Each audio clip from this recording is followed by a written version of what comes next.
to my YouTube channel. I know that it has been a while that I have been here, and I sincerely apologize. See, I am back full time now. Like, I am back full time. And you guys are welcome back again to my YouTube channel. If you are a first time viewer, just stumbling on this video for the first time, please, God, they beg you, subscribe to this YouTube channel and click on the notification bell so you can get updated when I post a new video. And if you are a returning subscriber, I love you. Thank you for coming back again to my YouTube channel. So today's video, like you already know from the title of this video, we're going to be talking about the movie Prophet Suddenly. Somebody says suddenly. Somebody says suddenly. Please keep your comment in the section below and say suddenly. Okay. Yes, I'm going to be talking about the movie Suddenly, Prophet Suddenly. In fact, this movie has been a talk everywhere. Like everywhere you go, just say, have you watched Prophet Suddenly? Have you watched Prophet Suddenly? Have you watched? And I tell you that this movie has to. It needs a review. Like somebody just has to talk about it. And I decided to bring it to you. Okay. Today, I will be bringing the first thing. I saw a question somewhere about people were asking who contributed to the fall of Pastor Mike, and they were asking, is it his wife or CK? And it got me thinking, who actually contributed to the fall of this man? But before we go there, I've heard a lot of issues about this movie. Some people are like, okay, this movie is trying to portray the prophecy as being bad, and some are saying that it's just trying to teach us and has a lot of lessons. When some people are trying to say that the movie is trying to portray the prophesying wrong, and I totally disagree. Fact. I admit that at first when I watched this movie, as anybody I had the opportunity to talk to, I always told them that in fact I'm afraid of prophecy. Like anytime I hear can I prophesy, I'm like, what? Are you serious? Are you serious? Because this movie Prophet Suddenly has, in fact, I don't know how to explain this, but I don't even want to go there. But after a while, I discovered that there are a lot of lessons to learn aside from the fact that it's bringing the prophesying. It's looking like as if it's bringing the prophecy or prophesying, giving it a wrong image. No, it's not. So I think the first thing that we should learn from this aspect is the fact that if they had the spirit of discernment, I think if they had the spirit of discernment, then they could have been able to discover this on time. I think this movie, the major thing it should try to portray is discernment. Watching it at first, but it looked like as if it's portrayed prophesying as being wrong. But it's not portraying it as being wrong. It's trying to show that in our walk or Christian days, as Christians, we should yearn for the spirit of discernment. I believe if the believers in this movie had the spirit of discernment, then they wouldn't have fallen trap of the wrong prophet or a wrong prophet. A lot of people who prophesy rightly, and they're prophesying with the right spirit behind it. Okay, I'll go back to my original question. Who contributed to the fall of Pastor Mike? Is it CK or his wife? I would say the two of them contributed to it. Firstly, and in fact, it's the three of them. He contributed himself on top of himself. If there's any English, he contributed to it. If not, okay, I'll go there.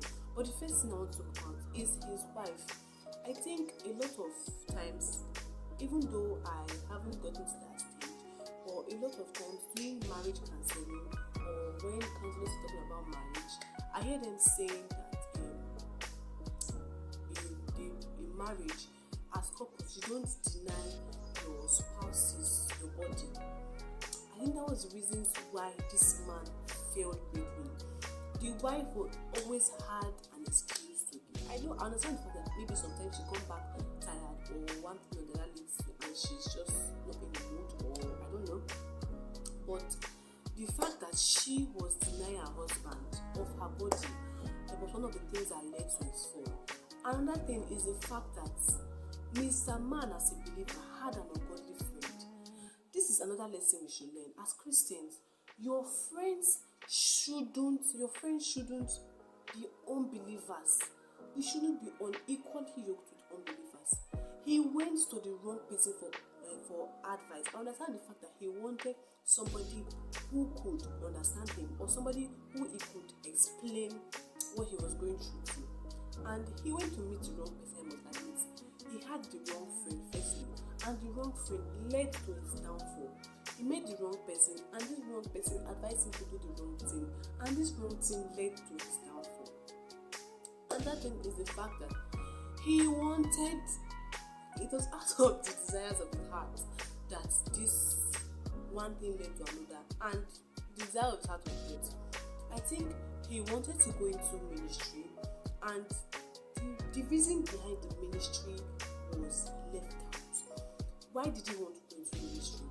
At first, I think from the movie, he was trying to portray the fact that, man, this man wanted fine suits and fine shoes and a lot of congregation and expensive clothes, and just wanted to be the talk of the town. He wanted to be the prophet, or not prophet. He wanted to be the pastor, the reigning pastor at that time. And I don't think he was ready to pay the price that was meant to be paid. I understand the fact that originally he had a church which I think they drove them away from the church. But the fact that if God had actually called him into that ministry, God will definitely provide a way for the ministry to progress. If God has actually called him, into this ministry per se, God will provide. Or maybe probably he wasn't just listening to the voice of God at that time. But if he clearly had listened, God would definitely have made a way for him to go into ministry, if actually he was meant to go into ministry. But he was doing it not with the aim of, or with the right mindset of what you should go into the ministry for, or when God has called you, what God is calling you into the ministry for. And that should not be to have fine clothes and fine shoes. It said that you should seek first the kingdom of God and his righteousness, and every other thing will be added unto you. So seeking first the kingdom of God in this aspect is yearning for souls to be won. That is the aim of going into ministry. You should aim that, okay, I want souls to be won to the kingdom of God. I want men to be drawn to the kingdom of God. I think that should be the reason. One of the reasons why someone should want to go into ministry. He had the right mindset, and the devil came with full force and gave him what he wanted, and he fell into sin.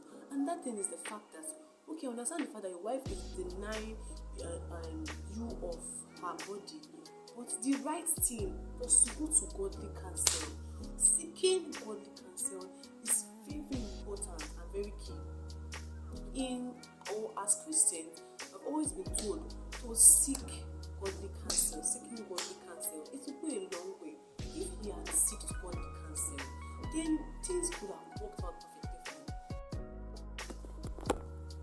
Okay, so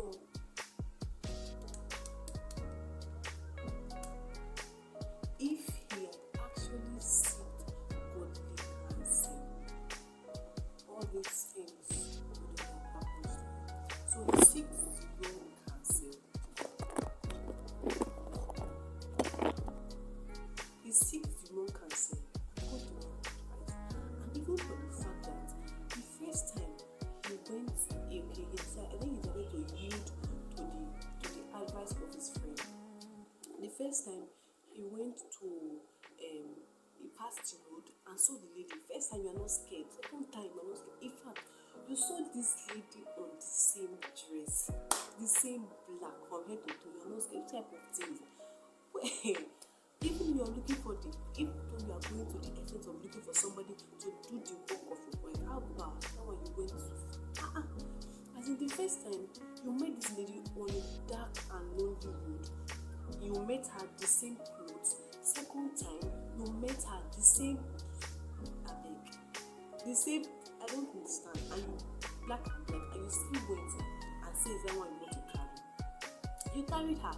You entered the hotel room and discovered that the receptionist was not seeing anybody.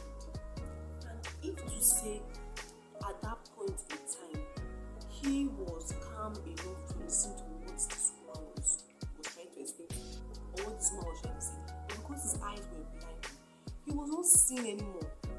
And so he went to the extent that he felt insulted by what the secretary was trying to say. And he went ahead, lo and behold, he was sleeping with the man. Sorry, he went to go and sleep with Dave. Ha!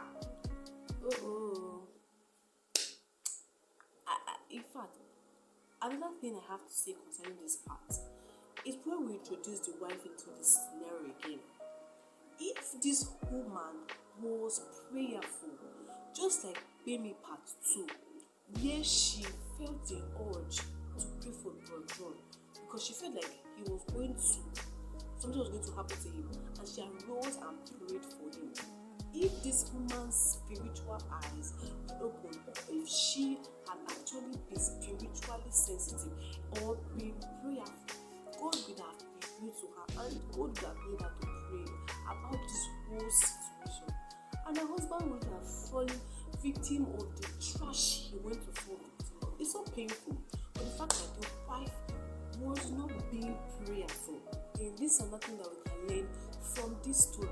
The fact that being a woman is a lot of work in the aspect of the spiritual part, where you have a lot of things to do in the place of prayer. In fact, your prayer goes a very long way. This is something that we should learn, another lesson to learn, that being prayerful, you might not understand what you are saving somebody from praying for that person, even though you don't feel the urge or the leading, or you don't feel like praying for the person. But immediately, in fact, you should always be praying. In fact, you should always be praying for your husband. That's something you should always be doing, because in this world, a lot of people are tempted. You are tempted. Your husband is not even in the aspect of loss or whatever. You are tempted in different aspects. So prayer goes a long way to secure you from whatever trap the enemy is trying to hold you down with. That's another thing that we should learn. Being prayerful. We should be strong in the place of prayer. Something very important for us to learn. Then another thing is the fact that I've said it before, he sicked and got lung cancer.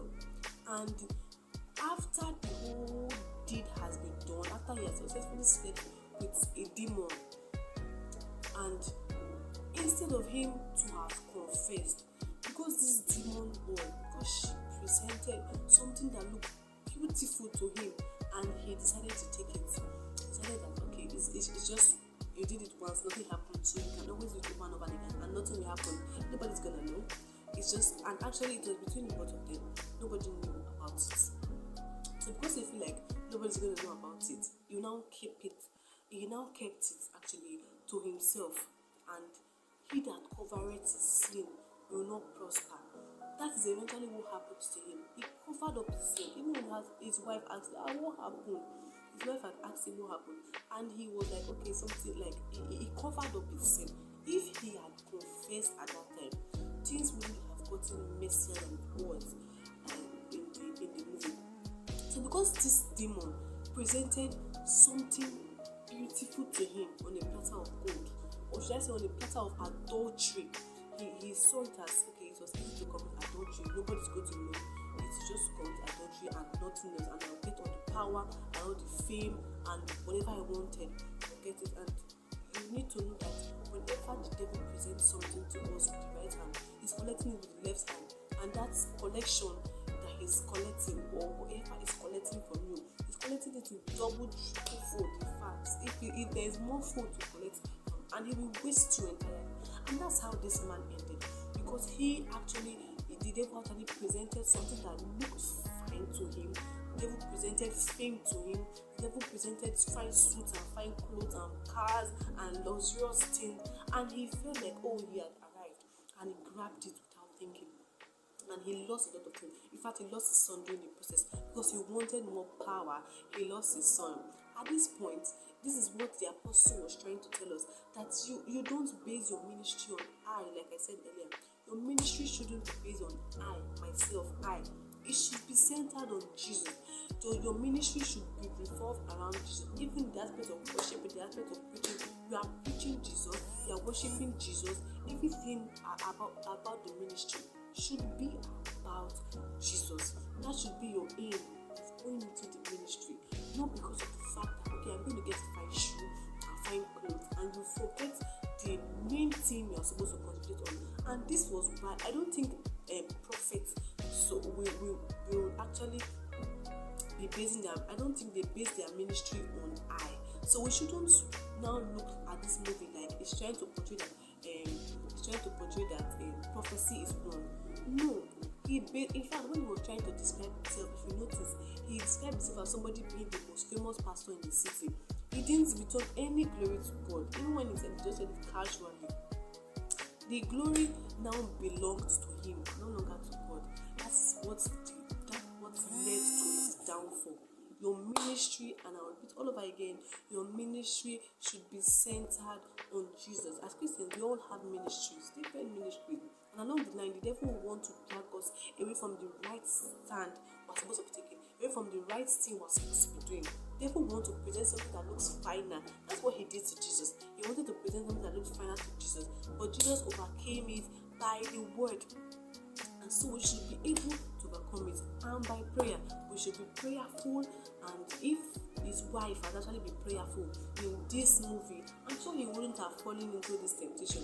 If he himself had actually been prayerful, if his ministry had actually been committing it into the hands of God, and not trying to work the ministry out himself with his hand, then I'm sure he wouldn't have fallen into this temptation. But because the devil knew what he wanted fame, he wanted power, he wanted authority, he wanted to be the talk of the town, as it was, and the devil presented it to him, and he accepted it with so much power and authority. And for the fact that God reveals this thing to his wife, the wife still led to it also. The fact that she had a revelation from God, and God should have something that terrible, and she didn't even think of praying. The only thing she thought of doing was coming to tell the man, and in fact she actually forgotten about the dream and came to tell the man. And because she wanted the first lady title, even with the fact that she discovered that this man was committing was sleeping with the sisters in the church, she didn't see that anything wrong. She now decided that, okay, because she's going to get the position of the first lady, so she forgot what she was supposed to be doing. And because of first lady, because she actually wanted power and authority, and she wanted to be the boss, she forgot that she was supposed to be in the place of prayer, kneeling and crying to God to save her husband, even when God had revealed such a terrible thing to her. I pray God help us to not commit ministry into our hands and start looking for a way to work ministry out without involving God, who is supposed to be the center of our ministry. In Jesus' name. Thank you very much for staying tuned to the end. Thank you very much for watching. If you have any comment, any contribution, please don't forget to leave it in the comment section below. And if you haven't subscribed until now, please click on that bell below and subscribe to the channel. Thank you. And if you haven't watched the movie Prophet Suddenly, please go ahead and watch that movie. There are a lot of lessons you can learn. Aside from what I have said, there are many other things that you can learn. Thank you very much. See you next time.